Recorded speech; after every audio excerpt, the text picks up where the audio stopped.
न लगे मरावे ऐसा ठाव दिला देवे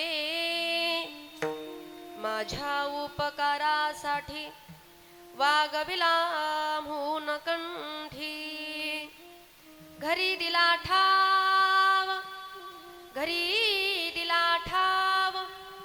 अवघा सकळही वाव माझ्या उपकारासाठी वागविला म्हणून कंठी तुका म्हणे की ठाई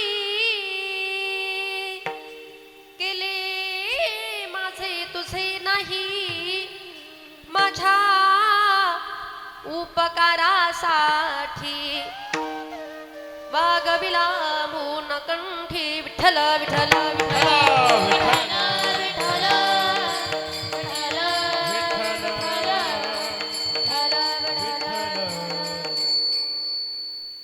वक्रतुंड महाकाय सूर्यकोटि समप्रभः निर्विघ्नं कुरु मे देव सर्वकार्येषु सर्वदा नमो विठ्ठला राजया पांडुरंगा नमो रुक्मिणी माऊली ज्ञानगंगा नमो पुंडलिका नमो चंद्रभागा नमस्कार माझा रुक्मिणी पांडुरंगा पांडुरंगा प्रथम नमन पांडुरंगा करो प्रथम नमन पांडुरंगा प्रथम नमन पांडुरंगा करो प्रथम नमन पांडुरंगा करू प्रथम नमन पांडुरंगा करू प्रथम नमन पांडुरंगा करू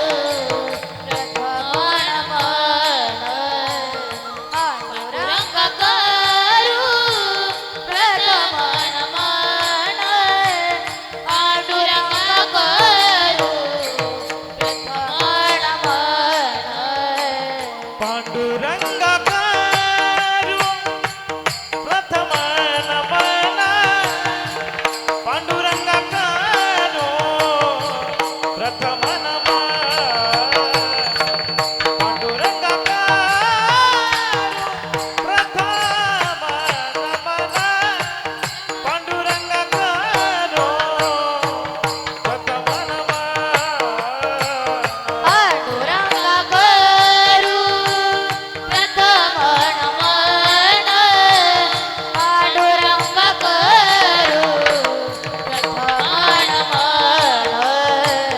पांडुरंगा करू प्रथम नमन पांडुरंगा करू दुसरे चरण सताजिया दुसरे चरण सताजिया दुसरे चरण सताजिया दुसरे चरण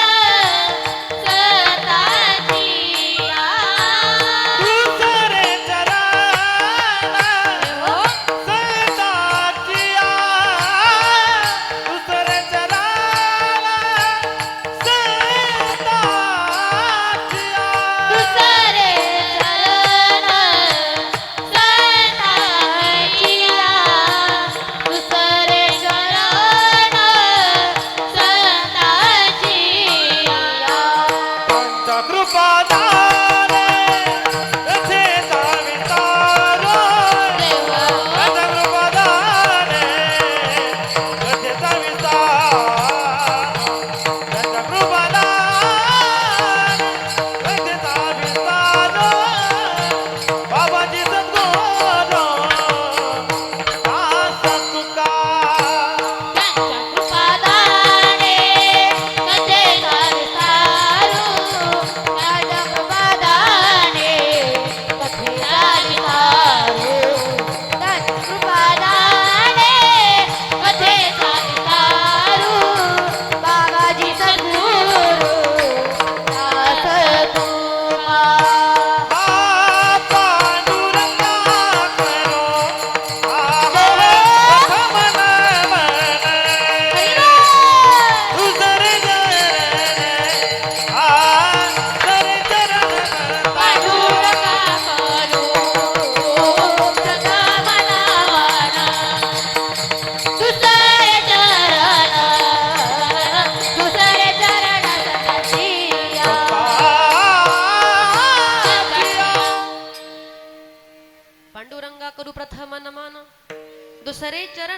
संताच्या त्यांच्या कृपादाने कथेचा विस्तारू बाबाजी सद्गुरु दास तुका अलंकापुरी पुण्यभूमी पवित्र तिथे नांदतो ज्ञान राजा सुपात्र तया आठवीता महापुण्य रासी नमस्कार माझा श्री सद्गुरु ज्ञानेश्वरासी वसुदेव सुतं देवं कंसचानूरमर्दनं देवकी परमानंदं कृष्ण वंदे जगद्गुरु कैलास राणा शिवचंद्रमोळी फणींद्र माथा मुकुटी झळाळी कारुण्य सिंधू भवा दुःखहारी तुझवीन शंभू मज कोण तारी आता हृदय हे आपुले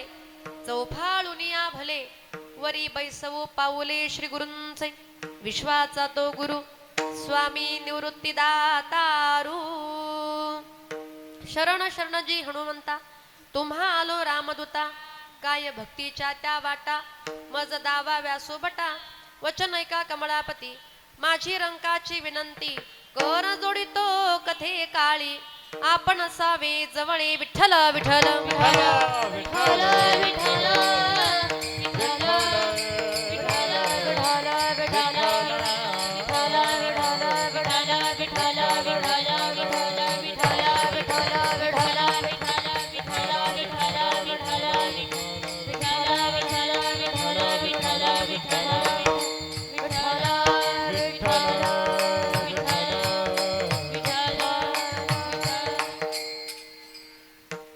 प्रस्तुत अभंगाला सुरुवात करण्यापूर्वी थोडासा परिहार द्यायचा तो असा आज या ठिकाणी कैलासवासी परम आदरणीय परमश्रद्धेय परमपूजने मातोश्री कैलासवासी सौभाग्यवती विमलताई वैजनाथ सानप खरं तर आई साहेबांचं आज या ठिकाणी प्रथम पुण्यस्मरण आहे आणि त्याच्याच निमित्तानं तुम्ही आम्ही सर्वजण नातेवाईक आप्तेष्ट मित्र परिवार परी पाहुणे सगळे सोयरे मंडळी आपण सर्वजण आज या ठिकाणी ह्या कार्यक्रमासाठी जमलेले आहात आईंच्या पशामध्ये त्यांचा गोड असा कुटुंब परिवार आहे त्यांचे पती आहेत त्या ठिकाणी श्रीमान बैजनाथ रामकृष्ण सानप या ठिकाणी त्यांचे भाया आहेत रघुनाथ रामकृष्ण सानप त्यांचा मुलगा आहे या ठिकाणी आमचे बंधू श्रीमान अरुण वैजनाथ सानप त्यांचे पुतणे आहेत दीर आहेत अतिशय मोठा असा परिवार आणि त्यांच्या पश्चात त्यांच्या 3 मुली या ठिकाणी सौभाग्यवती आमच्या मीनाताई विश्वास बोडके सौभाग्यवती सुनीता विजय पालवे आणि सौभाग्यवती रुपाली संजय धात्रक अतिशय एक गोड असा परिवार या ठिकाणी ह्या विमल आईंचा आणि खरं तर आई साहेबांच्या जाण्यानं या सानप परिवारावरती दुःखाचा आघात कोसळलेला आहे दुःखाचा डोंगर कोसळलेला आहे कारण एका परिवारामधून एका आई निघून जाणं ही सोपी गोष्ट नाही एक आई आज परिवारामधून निघून गेली पण या ठिकाणी आपल्या आई साहेबांना सद्गती प्राप्त होण्याकरता मोक्ष प्राप्ती प्राप्त करण्याकरता या सानप परिवारानं आपल्या आईच्या निमित्तानं अतिशय गोड असं कीर्तन रूपी सेवेचं नियोजन आज या ठिकाणी केलेलं आहे प्रथमतः संपूर्ण परिवाराचे मनापासून धन्यवाद व्यक्त करते ज्यांच्या माध्यमातून कार्यक्रमासाठी मला संपर्क झाला माझ्यावरती अगदी बहिणीसारखं प्रेम करणारे आमचे अरुण भाऊ खरं तर अरुण भाऊंच्या माध्यमातून त्यांच्या संपर्कातून आणि या ठिकाणी आमचे नामदेव नाना सानप खरं तर नानांच्या माध्यमातून कार्यक्रमासाठी संपर्क मला झाला होता त्यांचे मनापासून धन्यवाद तसेच माझे गुरुवर्य आदरणीय हरिभक्त परायण विठ्ठल महाराज वागचौरे यांच्या गुरुकृपेने माझे वडील कैलासवासी भानुदास महाराज गजे यांच्या पवित्र श्रुतीला अभिवादन करून महाराज मंडळी वारकरी मंडळी ज्येष्ठ मंडळी तुम्हा सर्वांच्या चरणी नतमस्तक होते मस्तक हे पायावरी मस्तक हे पायावरी मस्तक हे पायावरी मस्तक हे पायावरी वारकरी संतांचिया वारकरी संतांचिया वारकरी संतांचिया वारकरी संतांचिया वारकरी संतांचिया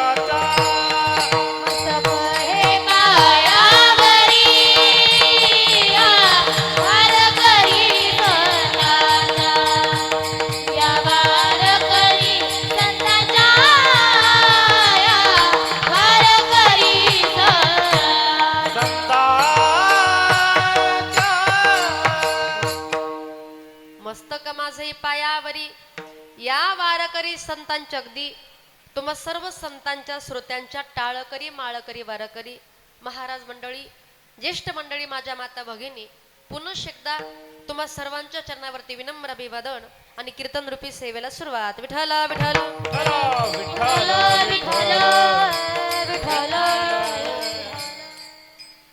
प्रस्तुत प्राप्त प्रसंगी प्राप्त स्थळी कीर्तन रूपी सेवेसाठी निवडलेला भंग संत सम्राट वैराग्याचे मूर्तिमंत पुतळे वारकरी संप्रदायाचे कळस विश्ववंदनीय श्रीमंत तुकोबारा यांचा 4 चरणांचा तुकोबारा सांगतात का आम्ही आमच्या जीवनामध्ये क्रांती केली. आता क्रांती म्हणजे काय तर ऐका, जे कार्य कोणालाच जमत नाही ते काम करून दाखवणं याचं नाव क्रांती आहे. आणि तुकोबारा सांगतात का आम्ही आमच्या जीवनामध्ये अशी क्रांती केली, असं कार्य केलं का जे कार्य आजपर्यंत कोणालाच करता आलं नाही आणि त्या कार्याची त्या ठिकाणी ते कार्य या ठिकाणी आम्ही केलं. पण त्या कार्याचा आम्हाला फायदा काय झाला त्याचं वर्णन करणारा 4 चरणांचा गोड असा भंग आपल्या सेवेकरता निवडला. विठ्ठल विठ्ठल विठ्ठल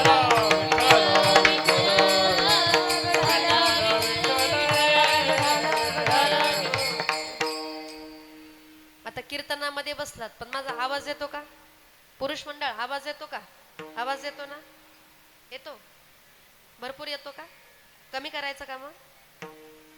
हा हा ठीक आहे. तुम्हाला आवाज येतो का महिला मंडळ? पाठीमागे आवाज येतो का? हा ऐका, आता पहिली सूचना सांगते. कीर्तनामध्ये बसलात पण कोणत्याही प्रकारची गडबड बडबड आता करायची हा नाही. पुरुष मंडळ बिचारे शांत बसले म्हणजे ते शांतच असतात. पण खास करून माझ्या माता भगिनी बरं का, तुझं काय चाललंय, माझं काय चाललंय, नातवंडाचं बरं आहे का, मुलाचं बरं आहे का, सुनबाई बोलते का नाही, बोलते का? सगळ्या गप्पा मारू आपण, पण कीर्तन झालं की निवांत 2 तास अगदी माझ्या सगट चालेल का? हो नाही म्हणा ना काहीतरी, मग चालेल ना? हा हो म्हणतात त्या काय टेन्शन नाही. पण कीर्तनामध्ये कोणी बडबड करायची नाही. कीर्तनी बडबड करील जो कोणी आणि बेडूक होणी येईल जन्मा. पुढच्या जन्मामध्ये बेडकं व्हायचं नसेल तर थोडा वेळ काय करायचंय आता? विठ्ठल विठ्ठल विठ्ठल विठ्ठल विठ्ठल खर तर या ठिकाणी कैलासवासी ज्या आई साहेबांच्या निमित्तानं आपण आज या ठिकाणी जमलेला आहात, त्या आई साहेबांना आपल्या मधून जाऊन गेली 1 वर्ष झालेलं आहे. सांगेल तुम्हाला की ज्याच्या जीवनामधली आई गेली त्याच्या जीवनामधला सुखाचा सागर अटला आणि ज्याच्या जीवनामधला बाप गेला त्याच्या जीवनामधला सुखाचा समुद्र अटला. माय बाप केवळ काशी तेने न जावे तीर्थासी. स्वतः तुकोबारा सांगतात का आपले आई वडील म्हणजे आपलं तीर्थक्षेत्र आहे. आपले आई वडील म्हणजे आपलं दैवत आहेत. त्या आई वडिलांची सेवा आपण केली पाहिजे. सांगेल महिला मंडळ की आई म्हणजे आपल्या घरातला आनंद आहे. आई म्हणजे आपल्या घरामधलं सुख आहे. आई म्हणजे आपल्या घरामधलं समाधान आहे. आणि आई म्हणजे तुमच्या माझ्या आयुष्याची परिपूर्णता आहे. पण ऐका, एकदा का हीच आई आपल्या जीवनामधून निघून गेली, एकदा का हीच आई आपल्या घरामधून निघून गेली का मात्र त्या दिवशी आपल्या आईसारखं प्रेम या जगामध्ये पुन्हा कुठेच मिळत नाही. मग अगदी काही करा, पण मात्र जीवनाच्या वाटेवर चालताना प्रत्येकाच्या जीवनामध्ये 2 पात्रे फार महत्वाचे. एक म्हणजे माझी आई आणि दुसरा म्हणजे माझा बाप. याला कारण असं आहे, माईबाप स्वतःची आई जर निघून गेली ना तर आईसारखं प्रेम जगामध्ये मिळत नाही. सांगेल पुरुष मंडळ, तुमचा काही पैसा जर गेला असेल ना, तो पैसा पुन्हा कमावता येईल. काही इस्टेट जर गेली असेल ती पुन्हा मिळवता येईल. पण या विश्वाच्या बाजारामध्ये, जगाच्या बाजारामध्ये गेलेले आई वडील आणि गेलेल्या आई वडिलांची माया जगामध्ये मात्र कुठेच मिळू शकत नाही. मग अगदी काही करा, पण आपल्या आईसारखं प्रेम जगामध्ये मिळत नाही. सांगेल महिला मंडळ, तुमची आई जिवंत नसू द्या, तुम्ही माहेरामध्ये या, तुम्ही माहेरामध्ये या, 2 दिवस मुक्काम करा. पण मला सांगा, माहेरामध्ये आई नसली का माहेरामध्ये करमतं का हो? सुनं सुनं वाटतं, कारण का आईशिवाय माहेर हे माहेरच वाटत नाही. आईशिवाय माहेरामध्ये आनंदच वाटत नाही. इतकी प्रेमाची मूर्ती, वात्सल्याची मूर्ती, जिव्हाळ्याची मूर्ती आपल्या जीवनामध्ये आपली आईच असते. पण ऐका ना, मात्र ज्या दिवशी हीच आई आपल्या घरामधून निघून जाते, आपल्या माहेरामधून निघून जाते, त्या दिवशी तुम्ही शेजारच्या बाईला, दुसऱ्या स्त्रीला, काकूला, मावशीला, आत्याला, मामीला तुम्ही कितीही आई आई म्हणा, आई म्हणून हाक मारा, पण स्वतःची आई जर निघून गेली ना, मात्र आपल्या आईच्या प्रेमाची सर दुसऱ्या बाईला येत नाही. आई आई करीते आई कोणीच होईना, माझ्या आईची गसर शेजे नारीला येईना. आई आई करीते आई सुखाचा सागर, निळ्या ओभाळा ये वढा तिच्या मायेचा पदर. आई आई करीते आई साखरेचा खडा, तोंडात घालते गोड झाल्या दात दाढा. हो. आई म्हणाला किती गोड वाटतो. आई हा शब्द ऐकायला किती गोड वाटतं मायबाप. पण ज्या दिवशी जीवनामधली हीच आई निघून गेली ना, का मात्र त्या दिवशी आपल्या आईसारखं प्रेम या जगामध्ये पुन्हा मिळत नाही. कारण का बरं? आपली आई ती आपली आईच असते. मात्र जेव्हा आपली आई माहेरामध्ये असते ना, तुम्ही सासरमधून फोन करा, आई ग मी माहेर येते, पण ऐका तुला काय खावंसं वाटतंय, तुला काय नको, तुला काय आवडतं, तुला काय नाही आवडत, आपली विचारपूस करणारी ना, मात्र प्रत्येकाच्या जीवनामध्ये आपली आईच असते. आज या आई ह्या परिवारामधून निघून गेल्या. आईंच्या फोटोकडे जर बघितलं ना, गोड असा आईंचा चेहरा, सात्विक असा आईंचा चेहरा. आणि खरं तर ह्या आईचं प्रेम मात्र मी जवळून पाहिलंय. जेव्हा पाठीमागच्या वर्षी या ठिकाणी सप्त्या करता आम्ही आलो होतो, मात्र तेव्हा आणि आईची आमची भेट झाली. पण इतकी ती प्रेमळ आई, इतकी प्रेम करणारी मात्र माऊली, असं वाटलं नव्हतं काही निघून जातील. पण खरं तर आजच्या या कलियुगामध्ये आपला क्षणाचाही भरोसा नाही. खरं तर आई ह्या परिवारामधून निघून गेल्या, पण एक आदर्श असा परिवार आणि आदर्श परिवारातील एक आदर्श अशी माता, खरं तर एका आईचं प्रेमाच्या परिवारामधून निघून गेलं. आणि महत्वाचं म्हणजे आईच्या फोटोकडे पहा, आईच्या कपाळावरती कुंकू आहे. असं म्हणतात महिला मंडळ, जीवनामध्ये अगदी कोणती स्त्री असू द्या, पण ज्या दिवशी पतीच्या अगोदर जाते त्याला म्हणतात आहेव मरण. पतीच्या अगोदर जाते त्याला म्हणतात पुण्याचं मरण. आहेव मरण मला सोमवारी याव, पाठीच्या बंधुराया मागन माहेरी धाडाव. एखादी आहेवबाई जाऊ द्या, त्या आहेवबाईला शेवटच्या क्षणाला साडी कुणाची नेसावी लागते हो? आपल्या माहेराची, आपल्या भावाची आपली संस्कृती आहे, ही आपली परंपरा आहे. पण जरी आहेव मरण जरी असलं, आहेव मरण म्हणजे पुण्याचं मरण, पुण्याचं मरण जरी असलं, या परिवारासाठी दुःखदायक अशी गोष्ट आहे. कारण एक आई आज या परिवारामधून निघून गेली. त्यांच्या पश्चात त्या ठिकाणी त्यांचे पती आहेत आमचे बाबा, पण ज्या पत्नीनं आयुष्यभर साथ दिली असेल, कोणते संकट येऊ दे, अगदी काही घटना घडू दे, कोणतीही वेळ येऊ दे, पण तुमच्या पाठीमागे मी आहे असं म्हणणारी पत्नी, अशी आधार देणारी पत्नी आज बाबांच्या जीवनामध्ये नाही. त्यांच्या जीवनामध्ये मात्र मोठं दुःख आहे. त्यांच्या पश्चात त्यांचा मुलगा आमचे अरुण भाऊ. मी मगाशीच म्हटलं की स्वतःची आई जर निघून गेली ना, मात्र आईच्या प्रेमाची सर कुणाला येत नाही. काही करा, पण मात्र आपल्या आईसारखं प्रेम मात्र जगामध्ये कुठेच मिळत नाही.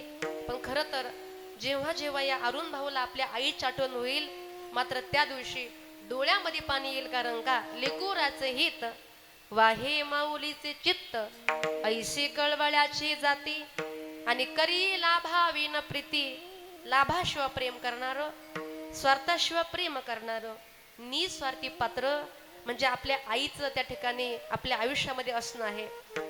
त्यांच्या पश्चात त्यांच्या 3 मुली आहेत. पण जेव्हा केव्हा रक्षाबंधन असेल, दिवाळी असेल, भाऊबीज असेल, या मुली आपल्या माहेरामध्ये येणार, पण पुन्हा कधीच आपली आई आता आपल्या माहेरा दिसणार नाही. कारण का आई अशा गावाला निघून गेल्यात का पुन्हा परत कधीच आपल्या घरी येणार नाही.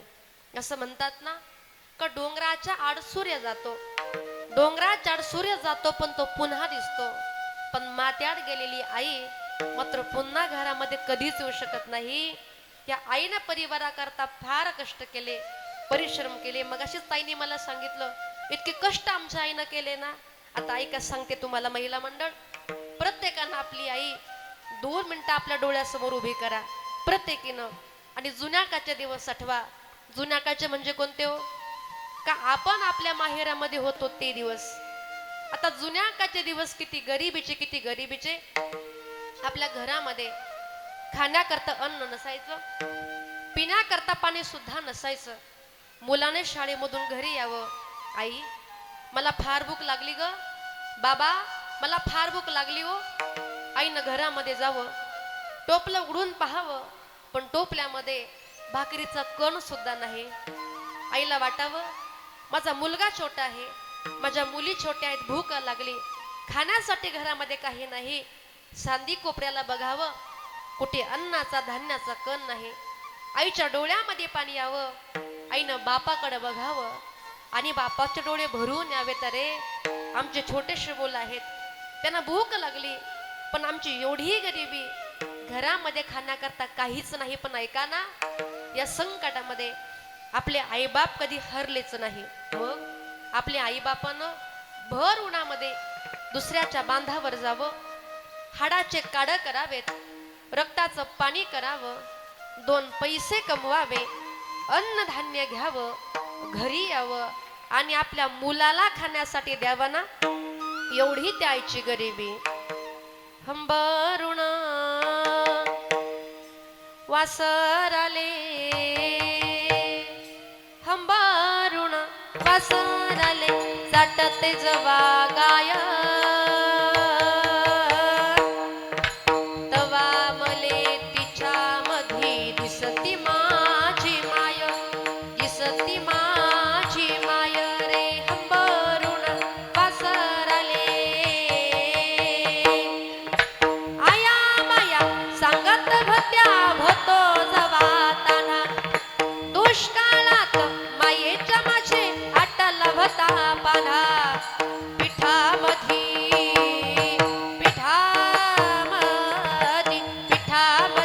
पाणी टाकून मले पाजत जाय,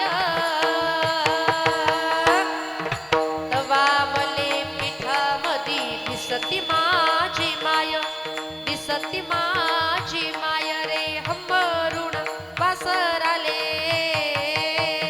हो, इतकी प्रेम करणारी आपल्या जीवनामध्ये मात्र आपली आईच असते. पण खरं तर हे परमेश्वरा, आमची आई आमच्या घरामधून निघून गेली.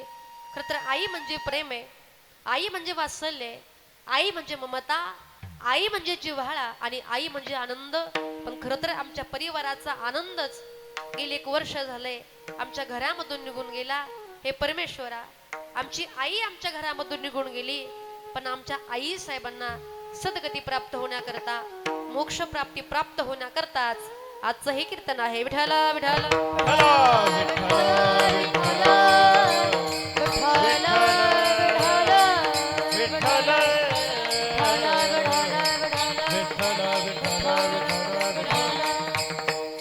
खर तर आज ज्या ठिकाणी श्राद्ध आहे तथा पुण्यस्मरण आहे आणि त्याच्या निमित्ताने आपलं कीर्तन आहे. पण नाही का, हल्लीचा वर्तमान काळ असा आहे, आताच्या वर्तमान काळामध्ये अनेक लोक कधी कधी म्हणतात ना, कशाला करायचं श्राद्ध, कशाला करायचं पुण्यस्मरण, कशाला ठेवायचं कीर्तन, आणि कोणाला वेळ आहे कीर्तन ऐकायला.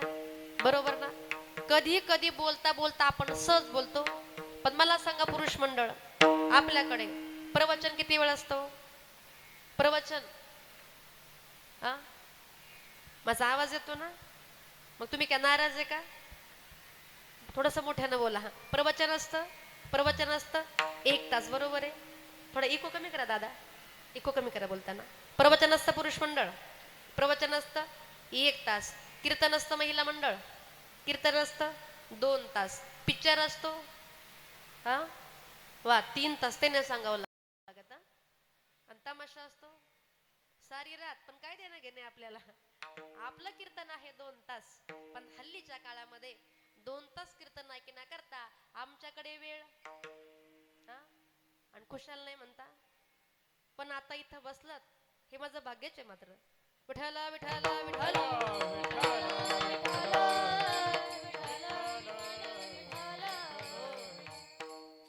श्राद्ध कशा करता करायचं तर एखाद्याचं कारण सांगते.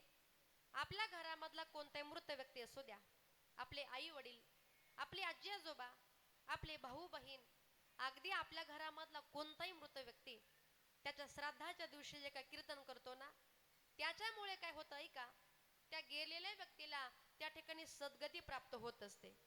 तुम्ही सांगाल काय सांगता महाराज, आता 1 वर्ष झालंय, त्या आमच्यामधून आता कधीच निघून गेल्या, मग त्यांच्या नावाने घरामध्ये आम्ही पिंडदान करायचं का जे सकाळी घरामध्ये झालं असेल. दुसरी गोष्ट म्हणजे ज्ञानदान. ज्ञानदान म्हणजे काय का जे आपलं आता चालू आहे ते. आणि तिसरी गोष्ट म्हणजे अन्नदान. जेवढी जास्त लोक आईंच्या नावाने या ठिकाणी जेवतील, तेवढ्याच उच्च कोटीची सद्गती या आईंना प्राप्त होणार आहे. आणि म्हणून पिंडदान, ज्ञानदान आणि अन्नदान या 3ही गोष्टी फार महत्वाच्या आहेत. पण आताचा काळ फार अवघड आहे. आताच्या काळामध्ये अनेक लोक पाखंडी आहेत. त्या पाखंडी लोकांचं म्हणणं असं आहे, महाराज श्राद्धाने सद्गती प्राप्त होईल का, कीर्तनाने मोक्ष प्राप्ती होईल का, असा प्रश्न करणारे आताच्या काळामध्ये भरपूर लोक आहेत. पण स्वतः भगवान श्रीकृष्ण गीतेच्या पहिल्याच अध्यायामध्ये सांगतात का पिंडदान किती महत्वाचं आहे. संकरो नरकायेव कुलघ्नानां कुलसच पतन्ति पितरो हेषां लुप्त पिंडोदक क्रियाः. पिंडदान जर लोप पावलं ना, आपले पितर त्या ठिकाणी नाश पावतात. नाश पावलेले पितर नरकामध्ये जातात. आणि एकदा की आपले पितर नरकामध्ये गेले का ते पितर तुम्हाला आम्हाला शाप देतात.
करीती पितर आणि वंशी दुराचार पुत्र झाला. आता तुकोबरे सांगतात आपले पितर शाप देतात. शाप म्हणजे काय करतात, आहा कटा.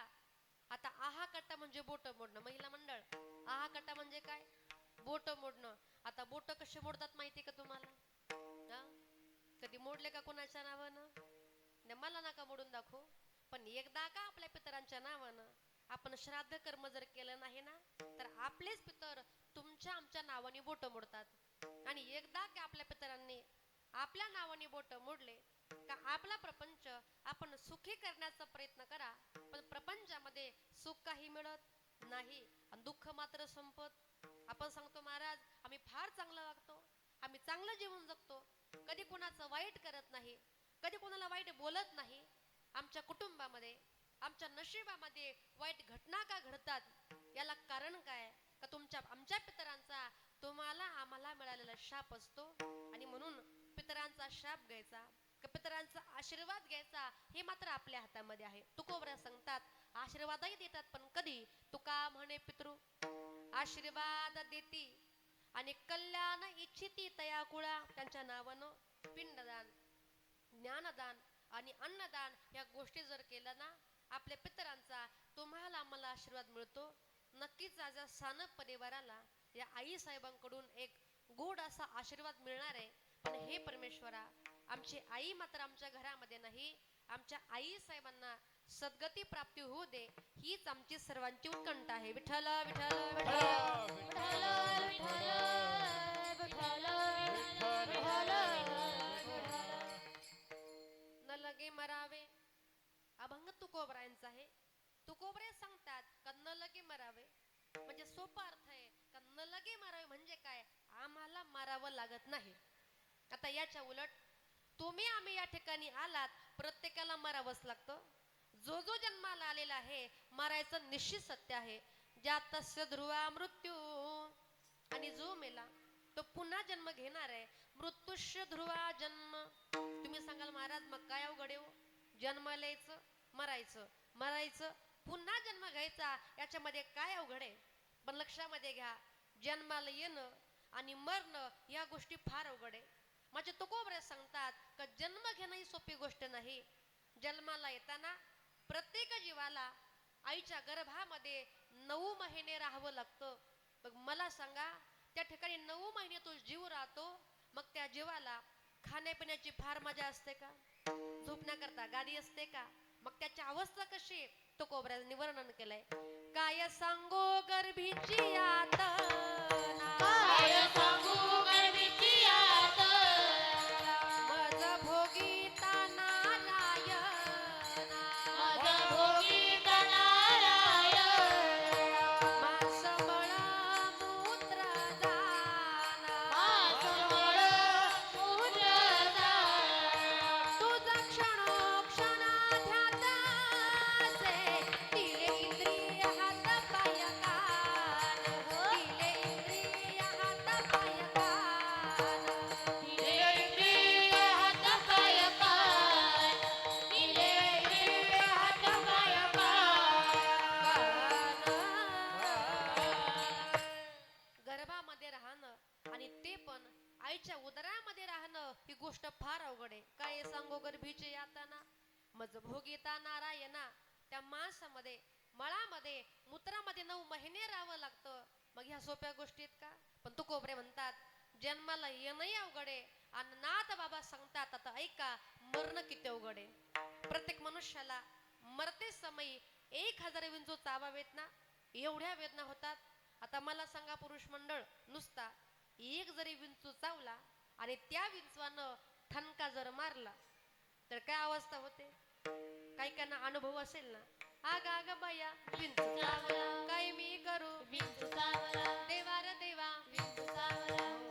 म्हणजे विंचू जर चावला तर डीजे लावायची सुद्धा गरज. एवढा खतरनाक असा विंचू आहे, एवढा विषारी असा विंचू आहे. पण असे किती विंचू सांगितलेत? 1000 विंचू चावावेत, एवढ्या वेदना होतात. मग ऐका, जन्माला येणंही सोपं नाही, मरणंही फार अवघड आहे. आणि म्हणून तुकोबरा सांगतात देवा, अरे आम्ही या ठिकाणी आलो, पण देवा यमाला आम्ही घाबरत नाही, काळाला आम्ही घाबरत नाही. तुम्हाला मारावं लागत असेल, पण तुकोबरे म्हणतात का संतांना मारावं लागत नाही. याचं कारण काय आहे?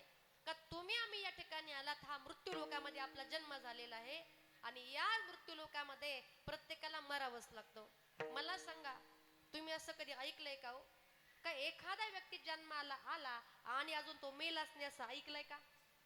आएगा सो जाएगा, राजा रंक फकीर. मग तो राजा असू द्या, तो फकीर असू द्या, तो श्रीमंत असू द्या, तो भिकारी असू द्या, प्रत्येकाला मरायचंय. अगदी काही करण्याचा प्रयत्न करा, प्रत्येकाला मरायचंय. ठरलेल्या ठिकाणी, ठरलेल्या वेळी आणि ठरलेल्या काळी प्रत्येकाला मरावंच लागेल. सांगेल तुम्हाला, मरण चुकवायचा किती प्रयत्न करा, पण मरण आपण चुकू शकत नाही. आपण कधी कधी म्हणतो ना, तो जर तिकडे गेला नसताना तो मेलाच नसता, लवकर दवाखान्यामध्ये हलवलं असताना आता ही वेळ आता आली नसती. पण हे सगळं खोटे. मग खरं काय?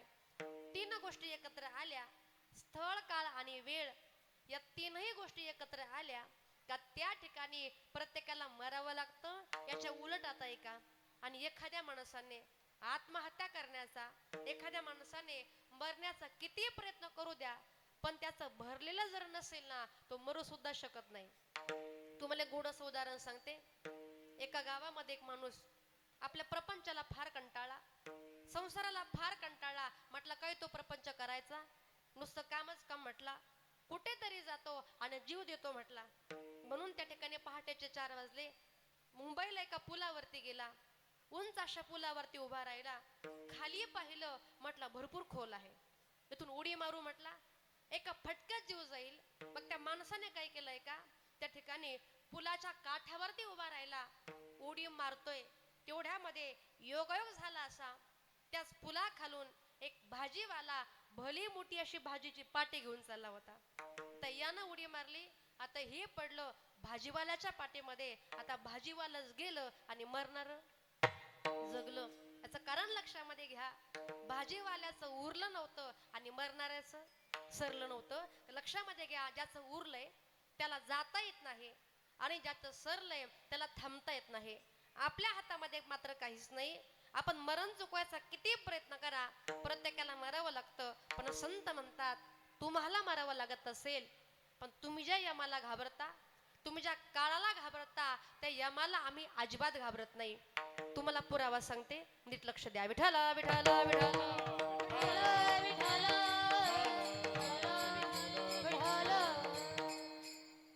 श्री क्षेत्र आळंदीमध्ये इंद्रायणीच्या काठावर 4 भावंड बसलेले होते.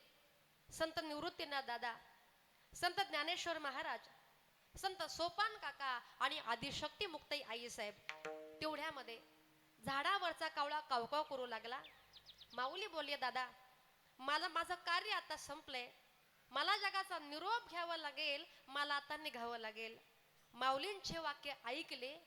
निवृत्ती दादांच्या डोळ्यामध्ये पाणी आलं. दादा तुमच्या डोळ्यामध्ये पाणी, तुम्ही रडता का? ज्ञाना असं काय बोलतोस रे?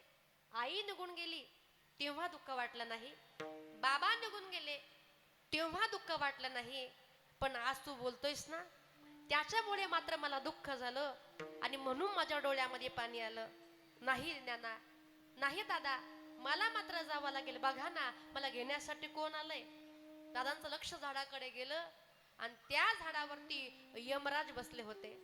मग निवृत्तीनाथ दादा उठले, त्या यमाकडे पाहिलं, अशी 2 बोट वर केली आणि यमाला वाटलं दादा सांगतात का 2 वर्षांनी पुन्हा ये. यम निघून गेला. पुन्हा 2 वर्ष झाले. पुन्हा यम त्या ठिकाणी आला. माऊली म्हटले, दादा यमराज आलाय हो, मला मात्र आता निघावं लागेल. नाही ज्ञाना, ज्येष्ठांच्या आधी कनिष्ठासी जाणे. लक्षामध्ये घ्या, जर आईबाप पाठीमागं राहिले आणि मुलं जर लवकर निघून गेले ना, मात्र ते दुःख आम्ही आयुष्यभर विसरू शकत नाही. ज्ञाना नाही जायचं. सोपान काका उठले, यमाकडे पाहिलं, अशी 2 बोट वर केली आणि यमाला वाटलं सोपान काका सांगतात का 2 वर्षांनी पुन्हा ये. यम निघून गेला. किती मोठा अधिकार असेल संतांचा. संतांनी यमाकडे पाहावं, यमाला खुनवावं, यमाने पाठीमागे निघून जावं. समजा आपल्याला घेण्याकरता यम जर आलाच आणि आपण जर अशी 2 बोट वर केली तर चालेल का? चालेल का? नाही, आपण बोट वर करायचे. तुम्ही राजकारणामध्ये आणि आम्ही फक्त कीर्तनामध्ये. बरोबर आहे ना? एवढाच आपला मात्र अधिकार. पण संतांचा अधिकार किती मोठा. 2 वर्ष झाले, पुन्हा यम त्या ठिकाणी आला. आदिशक्ती मुक्ताई आई साहेब आता उठल्या. ते यमाकडे पाहिलं, अशी 2 बोट वर केली आणि यमाला वाटलं आई साहेब सांगतात 2 वर्षांनी पुन्हा ये. यम निघून गेला. पुन्हा 2 वर्ष झाले, यम त्या ठिकाणी आला. मुक्ताई आई साहेब लक्ष यमाकडे गेलं. त्या चिडल्या, रागवल्या, म्हटल्या काय रे यम्या, तुला माझी भाषा समजत नाही का? तुला सांगितलं होतं ना, तू आलाच कसा काय? यम मात्र थरथर थरथर कापू लागला. आई साहेब झालं तरी काय, तुम्ही मला खुणावलं, अशी 2 बोट वर केली आणि मला असं वाटलं 2 बोट म्हणजे 2 वर्ष, म्हणून 2 वर्षांनी आलो. मुक्ताई म्हटले, यमा तुला माझ्या बोटांचा अर्थ समजला नाही यमा, आता नीट ऐकून घे. माझं एक बोट म्हणजे चंद्र आहे आणि दुसरं बोट म्हणजे सूर्य आहे. जोपर्यंत चंद्र सूर्य या ठिकाणी आहे तोपर्यंत माझ्या दादाकडे तू बघायचं नाहीस. पण सांगेल मी तुम्हाला, जोपर्यंत आळंदीमध्ये माझे माऊली ज्ञानोबा समाधिस्थ आहे ना, तोपर्यंतच या जगामध्ये चंद्र सूर्य आहे. यवत चंद्र दिवा करो, म्हणून संत म्हणतात काळाला आम्ही घाबरत नाही, कारण काळ आमच्या स्वाधीन आहे.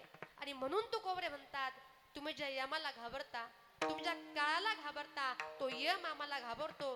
परिणाम काय झाला, आम्ही या ठिकाणी आलो, पण आम्हाला मरावंच लागत नाही. अभंगाचे पहिले चरण. न लागे मरावे, न लागे मरावे,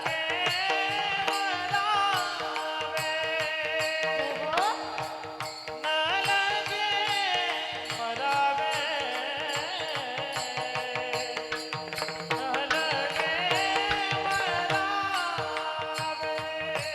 हो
ना लगे मरावे, ऐसा ठावा दिला देव तुकोबऱ्या सांगतात का आम्ही या ठिकाणी आलो, पण यामाला आम्ही घाबरत नाही, आम्हाला मरावं लागत नाही. कारण का देवाचं नाम चिंतन आम्ही केलं, आमच्या मुखानं आम्ही बोललो असेल ना, विठ्ठलच बोललो असेल, आम्ही पाहिलं असेल ना, विठ्ठलच पाहिलं असेल, आम्ही केलं असेल ना, तर विठ्ठलच केलं असेल. बोलावा विठ्ठल, पहावा विठ्ठल आणि करावा विठ्ठल, जीवे भावे रात्रंदिवस. देवाच्याच नावाचं नाम चिंतन आम्ही केलं. आपणही या ठिकाणी आलात, आपल्या मुखानं भगवान परमात्म्याचं नाम चिंतन आपण केलं पाहिजे. कारण का मुखाचं पहिलं कर्तव्य काय, का या मुखाने देवाचं नामचिंतन केलं पाहिजे. मुखाचं दुसरं कर्तव्य काय, का या मुखाने आपण खरं बोललं पाहिजे. पण ज्या दिवशी या मुखानं, या तोंडानं जगासोबत आपण खोटं बोलाल, त्या दिवशी हे जग सुद्धा आपल्याशी खोटच बोलणार आहे. तुम्हाला गोड असं एक उदाहरण सांगते. एका गावामध्ये एक श्रीमंत असा गृहस्थ राहत होता, आणि त्याच गावामध्ये एक फुकटचा खाणारा होता. तुमचं लक्ष आहे ना पुरुष मंडळ, तुमचं लक्ष आहे ना, मी काय सांगते. त्या गावामध्ये फुकटचा खाणारा होता. आता फुकटचा खाणारा समजतो ना, तो काय करायचा, एकदा का सकाळची अंघोळ झाली का रामराव काय चाललंय तुमचं, रामराव म्हणायचे चहा पितोय, या चहा प्यायला, का लगेच जाऊन बसायचा. 2 तास झाले का शामराव काय चाललंय तुमचं, शामराव म्हणायचे जेवण करतोय, या जेवायला, का लगेच जाऊन बसायचा. असं करता करता दुसऱ्याच खायचा, गावातल्या लोकांचंच खायचा आणि फुकटच खायचा. आणि म्हणून गावातल्या लोकांनी, आता लक्षामध्ये घ्या, या फुकटच्या खाणाऱ्याला आपल्या गावठी भाषेमध्ये 3 अक्षरी अजून एक शब्द आहे. सांगता येईल का तुम्हाला? हा, आपल्या गावठी भाषेत फुकटच्या खाणाऱ्याला सांगता येईल का? हा बरोबर आहे. काय म्हटले? फुकट्या. काय शब्द आहे तो? फुकट्या. आता ऐका, तो त्या गावातला फुकट्या होता. तो काय करायचा, सकाळची आंघोळ झाली का लगेच गावात जायचा. कोणी जेवणा करता बसले का घरासमोर जायचा, काय चाललंय, लोक म्हणायचे जेवायला. असं करता करता दुसऱ्याचं खायचा. गावातल्या लोकांचंच खायचा, फुकटचंच खायचा, आणि म्हणून गावातल्या लोकांनी त्याचं नाव फुकट्या असं ठेवलं होतं. आता हाच फुकट्या एक दिवस त्या श्रीमंताच्या घरासमोर गेला. आता श्रीमंत नेमके जेवण करण्याकरता बसले होते. तेवढ्यामध्ये हा तिथं गेला. म्हटलं, श्रीमंत साहेब काय चाललंय तुमचं? श्रीमंत म्हटले, काय नाही, जेवण करतोय, या ना जेवायला. आता तेवढंच पाहिजे होतं. हे लगेच आतमध्ये गेलं, जेवण करण्याकरता बसलं. पण लक्षामध्ये घ्या, घर श्रीमंताचं होतं आणि बेत बऱ्यापैकी होत्या. 4-5 प्रकारच्या भाज्या होत्या, वेगवेगळ्या प्रकारच्या चटण्या होत्या. मग यानं विचार केला, एवढं भारी यांच्या घरी जेवण मिळते. म्हटला, रोज गावभर फिरण्यापेक्षा एवढं भारी जेवण मिळतंय, मग आपण रोज जेवायला कुठं आलं पाहिजे. म्हटलं, श्रीमंताच्या घरी. आणि मग काय सांगता महिला मंडळ, असं करता करता 2 दिवस झाले, 3 दिवस झाले, 4 दिवस झाले, सगळा आठवडा संपला. पण हे फुकट रोज जेवायला कुठं? श्रीमंताच्या घरी. आणि काय सांगता महिला मंडळ, मग एक दिवस मालकीनबाई फार तापल्या. आणि तुम्हाला सांगते, महिला कधी कधी फार तापतात, बरोबर ना? बायका कधी कधी फार तापतात, बिचारे हो म्हणतात. आता ती फार तापली. म्हटली, काय हो, तो आपल्या गावातल्या फुकट्या येतो, म्हटली फुकटचं खातो, निघून जातो, आज जर आला ना त्याला हुसकूनच देते. श्रीमंत म्हटलं, थांब ग, तू गडबड नको करू, माझी गावात जरा बरी इमेज आहे, गावातली लोक मला मानतात, आणि तू जर त्याला जर काही बोललीस, माझी इज्जत जाईल. म्हटली, माझी इमेज जाईल. एक काम करू, तू त्याला काहीच बोलू नको, आपण एक प्लॅन करू का जेणेकरून तो फुकट्या पळून गेला पाहिजे. म्हटली, काय प्लॅन करायचा? म्हटलं, बस खाली सांगतो. ती खाली बसली. श्रीमंत म्हटली, एक काम कर, आज आमच्या जेवणाकरता तू आम्हाला भज्याची आमटी करायची. भज्याची आमटी माहिती ना तुम्हाला? भजे भजे भजे, हा, तोंडाला पाणी येऊ द्यायचं नाही. भज्याची आमटी कर, मग त्यानं काही होईल. म्हटलं, ऐकून घे, आमटी करायची, पण आमटी अशी करायची का आमटीमध्ये मीठ घालायचं नाही. म्हणजे कशी करायची? आळणी करायची, मग त्यानं काही होईल. म्हटलं, काय नाही, आता नीट ऐकून घे, आम्ही दोघं जेवण करता बसू, एक घास मी तोंडामध्ये घातला का मला आमटी आळणी लागणार, आणि एकदा का आमटी मला आळणी लागली का आपण दोघांनी भांडण करायचं. ती म्हटली, का हो, पण सुरुवात कुठून करायची? तो म्हटला, थांब बाई, सगळं सांगतो. तो म्हटला, असं करायचं, एकदा का मला आमटी आळणी लागली का मी तुला म्हणणार, का ग, तुला भाजी करता येत नाही का? तू भाजीमध्ये मीठ टाकलं नाही का? तुझे डोळे फुटले का? आणि एकदा का मी तुला असं म्हटलो, तू मला उलट बोलायचं, वाटलंच तर एक काम कर, तुम्हाला शिव्या सुद्धा दे. काय म्हटलं महिला मंडळ? तुम्हाला शिव्या सुद्धा दे. आता येणं विचार केला, बाई लग्नाला 15-20 वर्ष झाले, पण अजून कधी शिव्या द्यायचा चान्स आला आणि कुशल नाही म्हणतात. मग तिने विचार केला, अजून शिवाय द्यायचा चान्स आला नाही आणि आता मिळतोय तर नाही कशाला म्हणायचं. म्हटली, देते म्हटली बिनधास्त, पण त्याला पळून लावायचं हरकत नाही. म्हटली, सगळा प्लॅन त्या ठिकाणी ठरला. सुंदर असा स्वयंपाक त्या ठिकाणी बनवलेला आहे. दोघ जण हॉलमध्ये बसले आणि फुकट्याची वाट पाहत राहिले. तेवढ्यामध्ये फुकट्या दारामध्ये आला. म्हटलं, श्रीमंत साहेब काय चाललंय तुमचं? श्रीमंत म्हटले, काय नाही, जेवण करतोय, या ना जेवायला. तेवढंच पाहिजे होतं. आता लगेच आतमध्ये आला, जेवण करण्याकरता बसला. ताट वाढण्यामध्ये आले, त्या ठिकाणी श्लोक झाला आणि श्रीमंतांनी एक घास आपल्या तोंडामध्ये घातला. पण मला सांगा, घास तोंडामध्ये घातल्या श्रीमंताला आमटी कशी लागली? तुम्ही झोपले का? श्रीमंताला आमटी कशी लागली? आळणी. मग काय सांगता, दोघांचे भांडणं सुरू झाले. तो म्हटला, गा ग, तुला भाजी करता येत नाही का? तुझे डोळे फुटले का? तुझ्या आईनं हे शिकवलं का? ही म्हटली, का हो, माझी आई काढता. दोघांचे एवढे भांडणं झाले, हिनं एवढ्या शिव्या दिल्या, यानं त्या कधी ऐकल्याच नव्हत्या. म्हटला, नवीन स्टॉक बाहेर काढला, भरपूर त्या ठिकाणी शिव्या खाल्ल्या. यालाही फार राग आला.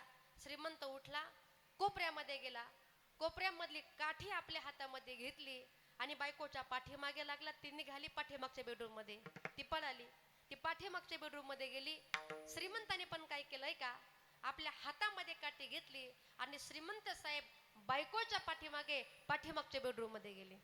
श्रीमंताने काय केलंय का, आपल्या हातामधली काठी बेडवरती अशी मारायला सुरुवात केली आणि मालकीन बाईला म्हटले, तू एक काम कर, तू आता मोठ्याने रड. आता श्रीमंत साहेब बेडवरती काठ्या पडतात, मालकीनबाई मोठ्याने रडते. आणि ज्या वेळेला दोघांचा आवाज हॉलमध्ये फुकट्यानं ऐकला ना, फुकट्या म्हटला, अरे अरे यांच्या घरामध्ये एवढे भांडणं झाले, आता यांच्या घरी जेवण करण्यामध्ये अर्थ नाही. फुकट्या उठला, पुढच्या दारामधून निघाला आणि घराच्या पाठीमागं जाऊन उभा राहिला. सगळं त्या ठिकाणी झालं. श्रीमंत म्हटला, थांब, फुकट्या गेला का नाही जरा पाहून आलो. म्हणून श्रीमंत हॉलमध्ये आले. असं डोकावून पाहिलं, पण श्रीमंताला हॉलमध्ये फुकट्या दिसला नाही. आनंद वाटला, अगं लवकर पळते, आपल्याला सक्सेस झाला. ती पळतच त्या ठिकाणी आली. दोघं जण हॉलमध्ये बसले, मोठ्या मोठ्याने हसू लागले. ती म्हटली, बघा त्याला मी कसं पळून लावलं, बघा सगळी कशी माझी आयडिया होती. श्रीमंत म्हटलं, तू शांत बस ग, सगळी माझीच अक्कल होती. पुन्हा दोघं मोठे मोठ्याने हसू लागले. श्रीमंत म्हटला, का ग मी तुला कसं खोटं खोटं बोललो. ती म्हटली, का हो मी तुम्हाला कशा खोट्या खोट्या शिव्या दिल्या. तो म्हटला, का ग मी कशी खोटी खोटी काठी उचलली. ती म्हटली, का हो मी कशी खोटी खोटी बेडरूम मध्ये पळाले. तो म्हटला, का ग मी तुला कसं खोटं खोटं मारलं. ती म्हटली, का हो मी कशी खोटी खोटी रडले. आणि तेवढ्यामध्ये हे फुकट पाठी मागून दारामध्ये आलं आणि ते म्हटलं, का हो साहेब मी कसा खोटा खोटा गेलो होतो. विठ्ठला विठ्ठला विठ्ठला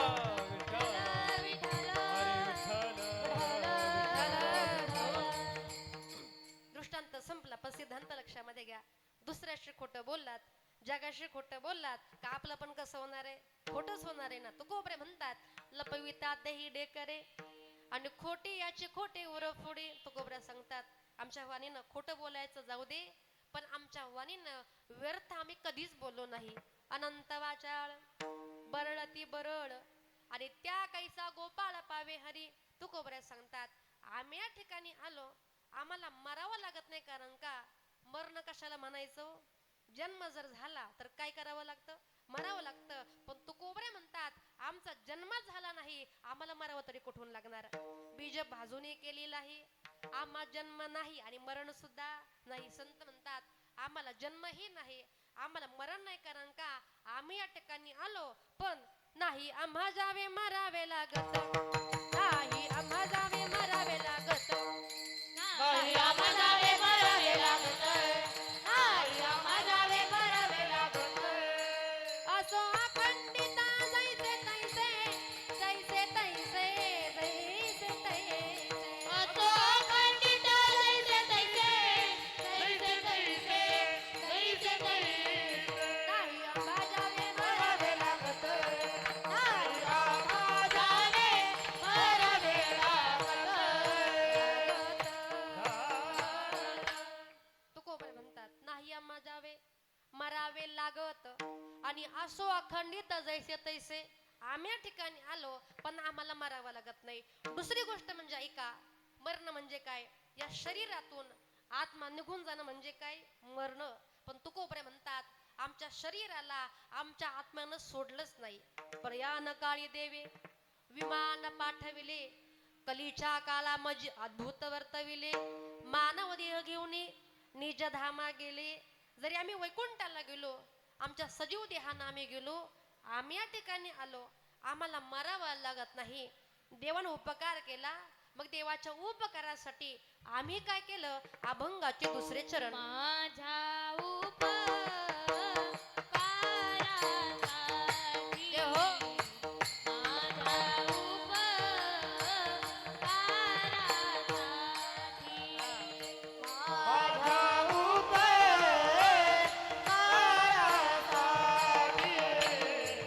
माझ्या उपकारासाठी, माझ्या मागविला पुन्हा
वागविला मून कंठी तो कोबऱ्या म्हणतात आम्ही या ठिकाणी आलो, आम्हाला मारावं लागत नाही, देवानं उपकार केला, पण देवाच्या उपकारासाठी ऋणातून मुक्त होण्यासाठी आम्ही काय केलं, रात्रंदिवस देवाचं नामचिंतन केलं. पण कसं केलं तर वागविला मून कंठी, आमच्या कंठामध्ये त्या भगवान परमात्म्याचं नामचिंतन आम्ही वागवलं. आता पुरुष मंडळ तर लक्ष द्या माझ्याकडं, तुम्हाला 1 मिनिट सगळ्यांना बोलायचंय. आता मिळवणं आणि वागवणं, मिळवणं आणि वागवणं याच्यामध्ये भरपूर मोठा फरक आहे.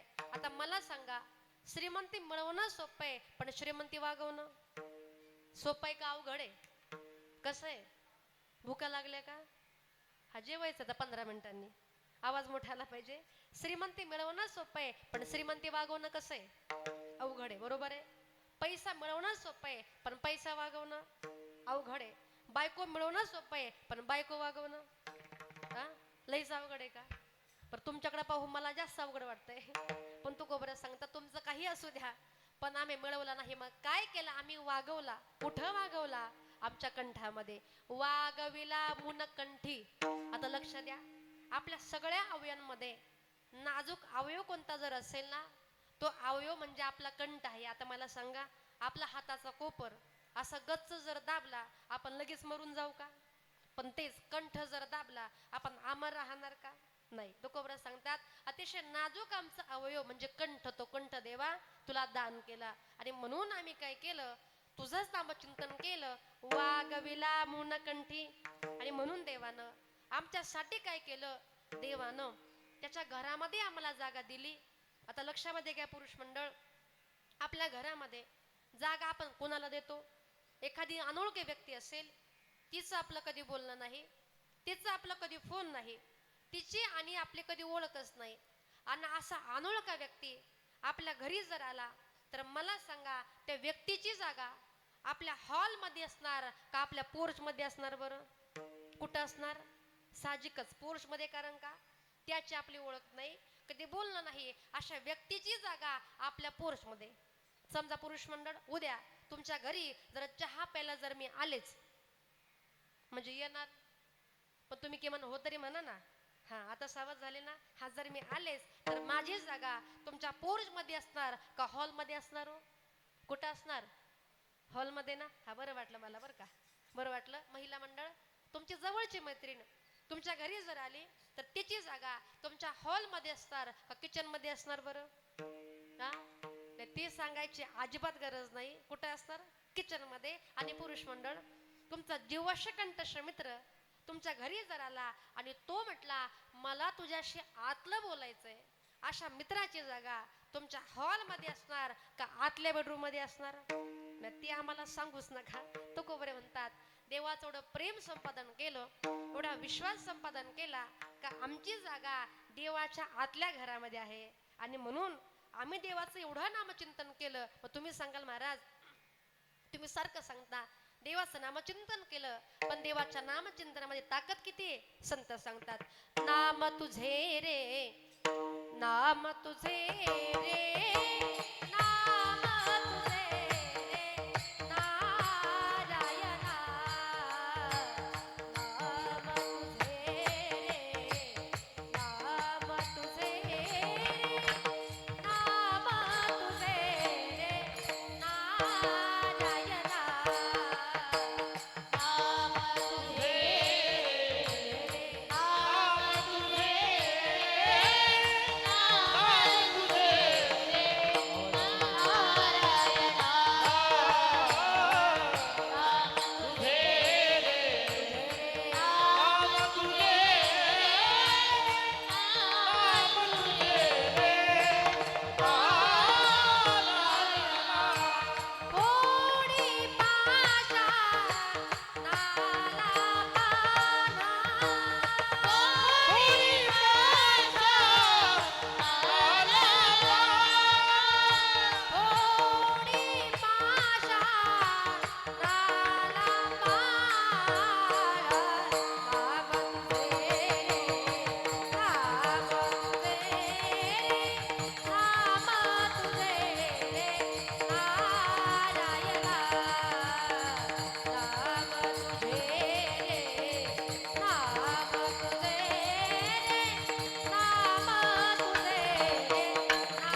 आणि फोडी पाषाणाला पान ही ताकद देवाच्या नामचिंतनामध्ये आहे.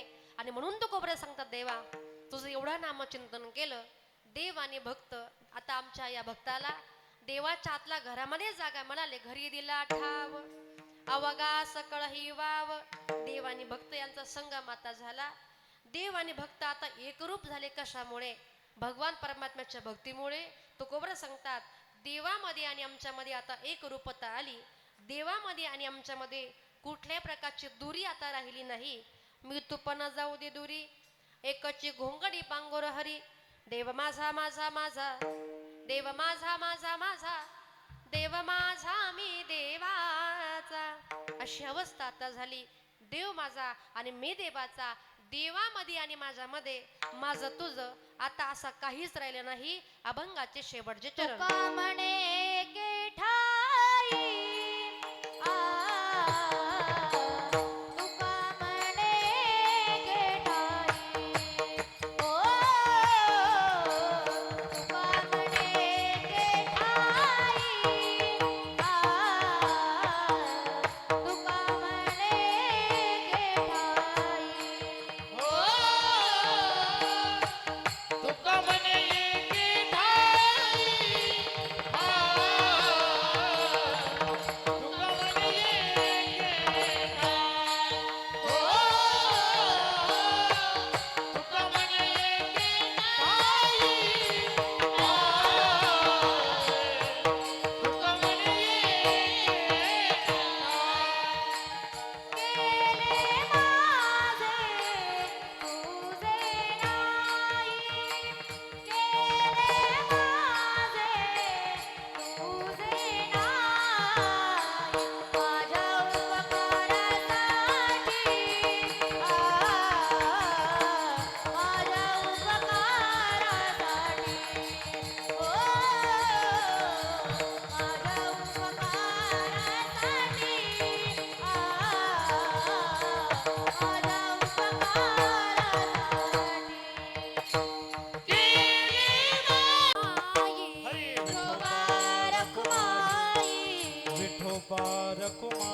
यथामती आता अवकाश अभंगाचा धावता भावार्थ तुमच्यापुढे मांडण्याचा प्रयत्न केला. शेवटच्या थोडंसं या ठिकाणी फक्त शेवटचे 10 मिनिटं घेते. थोडंसं आई या विषयावरती बोलते आणि माझ्या वाणीला विराम देते. जीवनामध्ये पृथ्वीपेक्षा श्रेष्ठ आई असते, पण स्वर्गापेक्षा उंच वडील असतात. स्वामी हा तिन्ही जगाचा आई विना भिकारी. एकदा का जीवनातली आई निघून गेली का आईसारखं प्रेम पुन्हा मिळत नाही. जीवनातला बाप निघून गेला का बापासारखा विश्वास, बापासारखा आधार जगामध्ये पुन्हा मिळत नाही. पण एका ज्या दिवशी जीवनामधली स्वतःची आई आपल्या घरामधून निघून जाते, मात्र त्या दिवशी आई आता मी कुणाला म्हणू, आई म्हणून कुणाला हाका मी मारू, असा प्रश्न त्या ठिकाणी पडतो. आई कुणा म्हणू मी, आई हाक मारी, ती हाक येई कानी, मज होई शोककारी. आई कुणा म्हणू मी, आई घरी न दारी, स्वामी तिन्ही जगाचा आई विना भिकारी. अगदी काही करा, पण स्वतःची आई जर निघून गेली ना, आपल्या आईसारखं प्रेम जगामध्ये मिळत नाही. सांगेल तुम्हाला, प्रत्येक आई आपल्या मुला मुलीवरती किती प्रेम करते का. महिला मंडळ, प्रत्येकाच्या घरामध्ये आपली एक तरी मुलगी असेल. सांगेल मी तुम्हाला, मुलीचं आणि आईचं नातं कसं असतं बघा. ज्या घरामध्ये मुलगी आहे, ज्या घरामध्ये आई आहे, त्यांचं प्रेम कसं असतं बघा. ज्या घरामध्ये मुलगी आहे, ज्या घरामध्ये आई आहे ना, त्या घरामध्ये भांड्याला भांड हे लागणारच, भांडणे होणारच.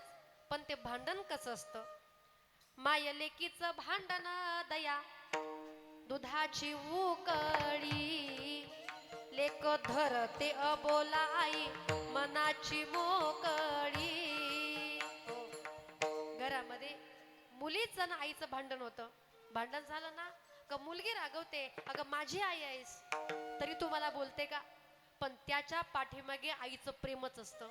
आईला माहितीये, माझी मुलगी आज माझ्या घरामध्ये आहे, हीच माझी मुलगी उद्या परक्याच्या घरी जाईल, माझी मुलगी उद्या परघरी जाईल, माझी मुलगी उद्या सासरी जाईल. आणि एकदा का माझी मुलगी सासरी गेली ना, माझ्या मुलीला बाकीच्या समाजाने, सासरच्या लोकांनी नावं ठेवू नयेत ना, अशी अपेक्षा तिची असते. आणि म्हणून तर ती आई आपल्या मुलीवरती संस्कार करते. आई तुला राग येतो लेकी, पराया माणसाशी बोलू नये काय की. या समाजामध्ये आपण जीवन कसं जगावं, आपण कसं वागावं, आपण चालावं कसं, बोलावं कसं, कपडे घालावे कसे, अशा लहान सहान गोष्टी शिकवणारी आपल्या जीवनामध्ये कोण असते हो, आपली आईच असते. पण ऐका ना, दिवसा मागून दिवस जातात, महिन्या मागून महिने जातात, वर्षा मागून वर्षे सरतात. छोटीशी मुलगी मोठी होते, उपवर होते, लग्नाची होते, आणि मुलगी मोठी झाली का आईच्या डोळ्यामध्ये पाणी येतं. कारण का, माझी मुलगी म्हणजे माझं प्रेम आहे, माझी मुलगी म्हणजे माझं काळीज आहे.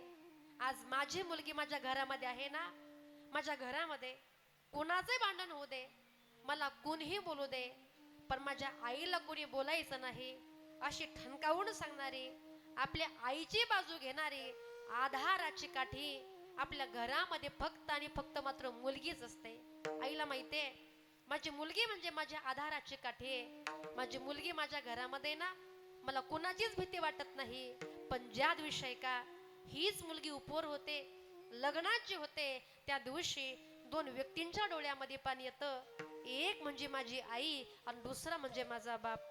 दोघांच्या डोळ्यामध्ये पाणी येतं. कारण का, आमची मुलगी आता परघरी चालली, आमची मुलगी आता परक्याची झाली, आमची मुलगी आता सासरी चालली. ऐका, मुलीचं लग्न जमतं, लग्नाचा दिवस उजाडतो, दुपारचे 12 वाजले असतात. ब्राह्मण देवता मंगलाष्टक म्हणतात आणि लक्ष्मी सारखी मुलगी बोहल्यावरती उभी दिसते. पण ऐका, आपल्या संस्कृतीमध्ये असा रिवाज आहे का ज्या वेळेला मुलीचं लग्न लागतं तेव्हा आई काय करते हो, तुळशीला पाणी घालते असं म्हणतात. तिनं मुली आपल्या जीवनामध्ये कोण असते, आपली आईच असते. पण ऐका ना, दिवसा मागून दिवस जातात, महिने मागून महिने जातात, वर्ष मागून वर्ष सरतात. छोटीशी मुलगी मोठी होते, उपवर होते, लग्नाचे होते आणि मुलगी मोठी झाली का आईच्या डोळ्यामध्ये पाणी येतं.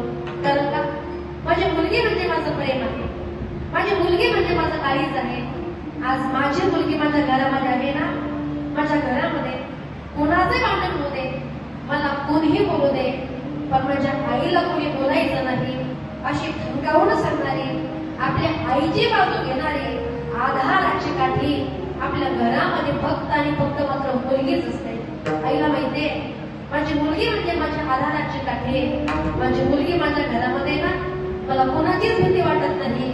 पण ज्या दिवशी का हीच मुलगी उपवर होते, लग्नाची होते, त्या दिवशी दोन व्यक्तींच्या डोळ्यामध्ये पाणी येतं. एक म्हणजे माझी आई आणि दुसरा म्हणजे माझा बाप.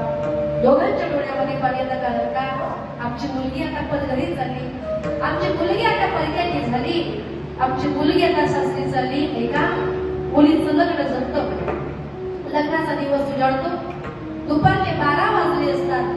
ब्राह्मण देवता मंगलाष्टक म्हणतात आणि लक्ष्मीसारखी मुलगी बोहल्यावरती उभी दिसते. पण का, आपल्या संस्कृतीमध्ये असा रिवाज आहे का ज्या वेळेला मुलीचं लग्न लागतं तेव्हा आई काय करते हो, तुळशीला पाणी घालते. असं म्हणतात की मुलीचं लग्न बघायचं नसतं, आई तुळशीला पाणी घालते. तिच्या मनामध्ये भावनांचा काहूर असतो, आईच्या डोळ्यामध्ये पाणी येतं आणि आई रडते. माय दुरोनी पाहते घाली तुळशीला पाणी, आठवणीचा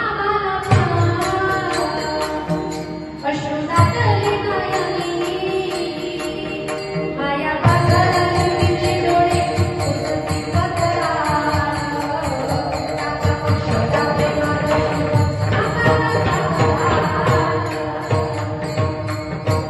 त्या मुलीच्या लग्नामध्ये मुलीच्या प्रेमासाठी आईच्या डोळ्यामध्ये पाणी येतं. संध्याकाळची वेळ होते, मुलगी सासरी जाण्याकरता निघते. त्याच गल्लीमधल्या, त्याच गावामधल्या 20-25 बायका येतात. त्या मुलीच्या गळ्यामध्ये गळा घालून रडतात. आई सुद्धा रडते, पण सांगते का, मुलगी सासरी जाते ना, आईला करवत नाही. आईच्या डोळ्यामध्ये पाणी येतं. लेक जाते सासरला आई लग करतेला, सारवल्या भिंतीवर काढल्या गैला. लेक जाते सासरला मागे फिरू फिरू पाही, बोलती आई माझी लाडाची लेक गाई. लेक जाते सासरला माय मुठी पडे गळा, जसं कोरड्या नदीला पाणी येतं खळा खळा. मुलगी सासरी चालली का आपोआपच आईच्या डोळ्यामध्ये पाणी येतं. डोळे भरतात, आई रडते. पण लक्षामध्ये घ्या, मुलगी सासरी जाताना तिचा बापही रडतो ना, मात्र याच्यामध्ये नवल आहे. असं म्हणतात पुरुष मंडळ, बाप रडत नाही. असं म्हणतात बाप रडत नाही, पण सांगेल मी तुम्हाला, बाप रडत नाही ना, असं कधीच घडत नाही. प्रत्येक बाप आपल्या आयुष्यामध्ये तीनदा रडतो. पहिली वेळ कधी येते का, ज्या दिवशी आपली पुढची मुलगी सासरी झाली तर त्या दिवशी किती कठोर बाप असू द्या, किती स्वाभिमानी बाप असू द्या, पण मुलीच्या प्रेमासाठी अगदी कसंही बाप असू द्या, पण मुलगी सासरी जाताना मुलीच्या प्रेमासाठी बापाच्या डोळ्यामध्ये पाणी आल्याशिवाय राहत नाही. बाबा साठवी तो अश्रुवाट पाही त्या क्षणाची, जन्मभराचे रडातो लेक जाताना सासरी. आपली मुलगी सासरी चालली तर त्या दिवशी बापाच्या डोळ्यामध्ये पाणी येतं. कारण का, बापाला माहितीये माझी ताई माझ्या घरामध्ये आहे ना, माझा सकाळचा नाश्ता वेळेवरती येतो, माझी ताई माझ्या घरामध्ये आहे ना, माझं दुपारचं जेवण वेळेवरती येतं. बाबा बीपीचा त्रास आहे बाबा, गोळ्या वेळेवरती घ्या अशी म्हणणारी घरामध्ये फक्त आपली मुलगीच असते. पण ज्या दिवशी मात्र हीच मुलगी कालची परक्याच्या घरी निघून जाते, मात्र त्या दिवशी बापाच्या डोळ्यामध्ये पाणी येतं. ही झाली पहिली वेळ. दुसरी वेळ कधी येते? एका आईनं तारुण्याच्या उतरत्यावरती आपली मुलगी विधवा झाली. त्या विधवा मुलीकडे बाप पाहतो आणि त्या विधवा मुलीकडे बापाने पाहिलं का मात्र त्या दिवशी बापाच्या डोळ्यामध्ये पाणी येतं. ही झाली दुसरी वेळ. तिसरी वेळ कधी येते? का पुरुष मंडळ ज्या मुलाला जन्माला घातलं, हाडाचे काढ केले, रक्ताचं पाणी केलं, शिकवलं, सवरलं, मुलगा आता मोठा झाला आणि तोच मुलगा बापाला फिरून बोलला, तोच मुलगा बापाला उलट बोलला आणि त्याच मुलाने बापाचा अनादर केला का मात्र त्या दिवशी बापाच्या डोळ्यामध्ये पाणी येतं. सांगते मी तुम्हाला, 70 वर्षाचा आपला बाप आहे, 70 वर्षाचा आपला बाप आहे. आपला बाप शेतामध्ये नांगर धरण्याकरता गेला. दुपारचा 1 वाजता आपला बाप न्याही करण्याकरता बसला आणि बापाच्या लक्षामध्ये आलं, मी जेवण करतोय पण माझा बैल सुटला. कारण माझा बैल दुसऱ्याच्या बांधावर गेला हे कुणी पाहिलं? आपल्या 70 वर्षाच्या बापानं पाहिलं. आपल्या 70 वर्षाच्या बापानं दुसऱ्याच्या बांधावर गेलेल्या 4 पायाच्या मुख्या बैलाला आवाज दिला. आपल्या 70 वर्षाच्या बापाचा आवाज ऐकून दुसऱ्याच्या बांधावर गेलेला 4 पायाचा मुका बैल पाठीमागे फिरला. पण पोटचं पोरग जर बापाचं ऐकत नसेल ना, मात्र ही मोठी शोकांतिक आहे. आता त्या दिवशी बापाच्या डोळ्यामध्ये पाणी येतं. पण सांगितलं तुम्हाला, लक्ष्मी सारखी आपली आई आहे, डोळ्यामध्ये पाणी येईल असं वर्तन नसावं.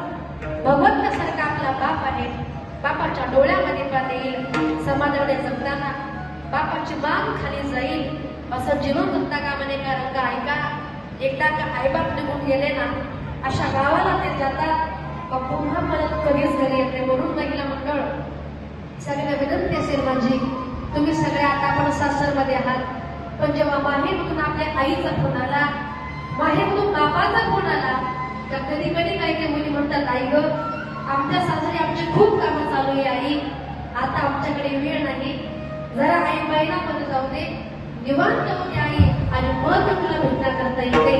पण लक्षामध्ये घ्या, आपल्या आईला आपल्या बापाला नकार मात्र कधी देऊ नका. कारण का एकदा का आईबाप निघून गेले मग आपण माहेरमध्ये येतो, 13 दिवस आपण माहेरामध्ये राहतो. पण ज्या आईसाठी आपण माहेरामध्ये राहता ती आई जिवंत असते का? ज्या बापासाठी आपण माहेरामध्ये राहता तो बाप जिवंत असतो का? म्हणून आईच्या हकेला बापाच्या हक्याला ओढ येता आली पाहिजे. कारण का एकदा का निघून गेले, अशा गावाला जातात पुन्हा मात्र कधीच घरी येत नाही. आज या आईच्या परिवारामधून निघून गेल्या, अतिशय आदर्श असा परिवार, आदर्श अशी माता. या ठिकाणी हा जो काही समाज जमला ना, हा समाज म्हणजे आईचे गोड संस्कार आहेत. आमच्या अरुण भाऊच्या बोलण्यामध्ये गोड आहे, वागण्यामध्ये नम्रत आहे, प्रत्येकाशी प्रेमपूर्वक असं वागणं आमच्या अरुण भाऊचं. एवढा समाज हा त्या ठिकाणी जमलाय. आमच्या बाबांची कृपा, हे आशीर्वाद मात्र आमच्या आईचे आहेत. पण खरं तर हे परमेश्वरा, आमची आई आज आमच्या घरामधून निघून गेली. पण लक्षामध्ये घ्या, ज्या दिवशी आपली आई आपल्या घरामधून निघून जाते, मात्र त्या दिवशी स्वतःच्या आईसारखं प्रेम जगामध्ये कोणी करू शकत नाही. एकदा की आपली आई निघून गेली, मात्र त्या दिवशी आपल्या आईसारखा दुसरा चेहरा आणि आपल्या आईसारखी दुसरी मूर्ती पुन्हा आता जगामध्ये होणे नाही. आई तुझ्या मूर्ती वाणी या जगात मूर्ती नाही, आई तुझ्या मूर्ती वाणी या जगात मूर्ती नाही. अनमोल जन्म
आई साहेबांच्या आठवणी आणि त्यांच्या स्मृती मात्र आजही अजरामर आहेत. आज या आई ह्या परिवारामधून निघून गेल्या, पण खरं तर आईच्या जाण्यानं परिवाराला या ठिकाणी दुःख झालंय. कारण का एका परिवारात एका आई निघून जाणं ही सोपी गोष्ट नाही. कारण का असं म्हणतात, ज्याचं जळतं ना त्यालाच कळतं, त्याला कळत नाही का ज्याचा जो जळत नाही. पण ज्याचा बाप निघून गेला विचारा दुःख काय आहे, आई निघून गेले का विचारा दुःख काय आहे. पण आता मग अशीच म्हणतात, जेव्हा केव्हा रक्षाबंधन असेल, दिवाळी असेल, भाऊबीज असेल, पुरुष मंडळ, सगळ्या भावंडांना माझी विनंती आहे, आपली बहीण किती सासरी जाऊ द्या, तिच्या सासरी सोन्याचा धूर निघत असू द्या, पण रक्षाबंधनाच्या दिवशी आणि भाऊबीजेच्या दिवशी मात्र आपल्या बहिणीला आपल्या माहेराची आठवण होते. पण जेव्हा या मुली आपल्या माहेरामध्ये येणार, पुन्हा आपली आई माहेरात नसणार, पण लक्षामध्ये घ्या पुरुष मंडळ, पिढा जाऊ दे आणि बळीराजाची उद्देश म्हणणारी आपल्या जीवनामधली खरी लक्ष्मी आपली बहीण असते. त्या बहिणीला आपण सांभाळलं पाहिजे. कारण का रक्षाबंधन आलं का बहिणीचीच आठवण होते. सोनियाच्या ताटी उजळल्या ज्योती, सोनियाच्या ताटी उजळल्या ज्योती, ओवाळी ते भाऊराया रे, वेड्या बहिणीची वेगळी माया, वेड्या बहिणीची वेगळी माया. भावाचं बहिणीचं प्रेम मात्र अमर राहिलं पाहिजे. कारण का एक आई या परिवारामधून निघून गेली, सगळ्यांनी गोड राहणं, सगळ्यांनी चांगलं राहणं हीच आपल्या आई करता मात्र या ठिकाणी श्रद्धांजली ठरेल. म्हणून या आई या परिवारामधून निघून गेल्या, अतिशय काबाड कष्ट केले, परिश्रम केले, गोड असा आपला प्रयोग ढवला. पण आहे का ज्या दिवशी आई निघून गेली मात्र त्या दिवशी डोळ्यामध्ये पाणी येतं, दुःख होतं. सोडूया गेली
घर मात्र होतं. अतिशय सुंदर असं कुटुंब पण एका ज्याप्रमाणे यशोदेनेच निघून जावायची अवस्था त्या परिवाराची झाली. की आई आज परिवारामधून निघून गेली, निर्तीना घाला घातला आणि आई तुमच्या आमच्यामधून निघून गेल्या. कशी काळजीचा फुलाली बाग सुखाची करपून गेली, कसा विपरीत घडला सार होता सोन्याचा संसार, माझ्या राणीचा नंदार होता सोन्याचा संसार.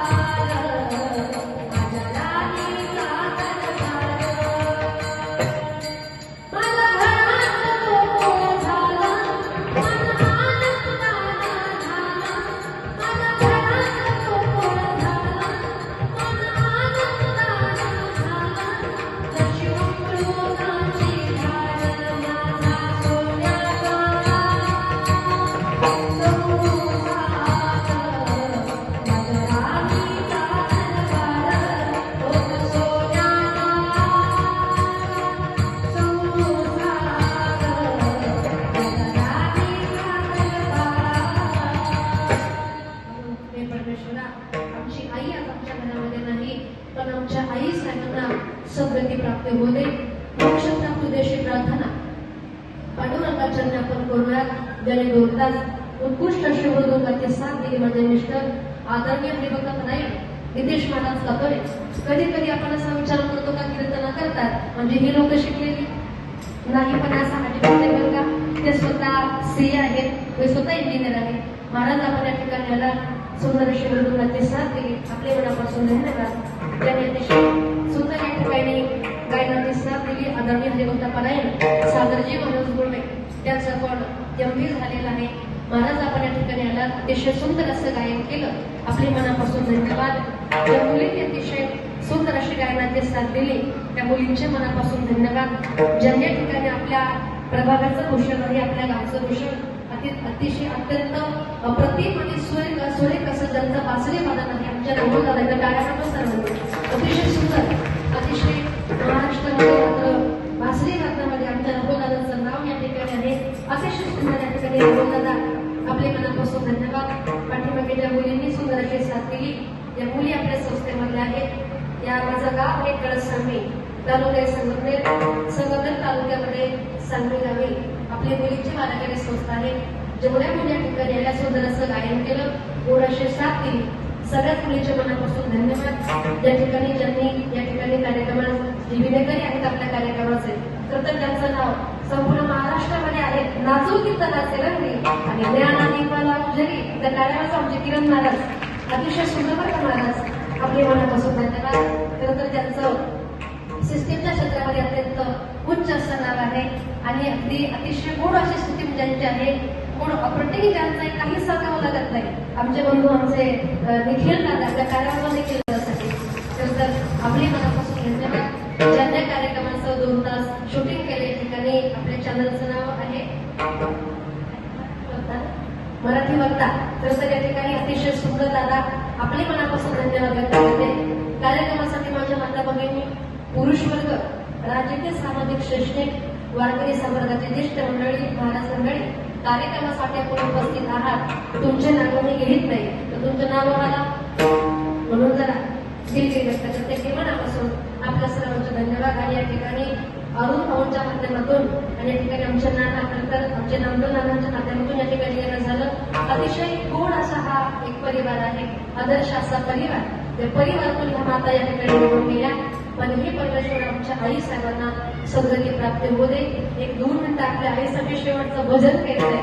दोन्ही हात वर करायचे सर्वांनी आपल्या आईसाठी सर्वांनी गोड असं भजन होणार आहे.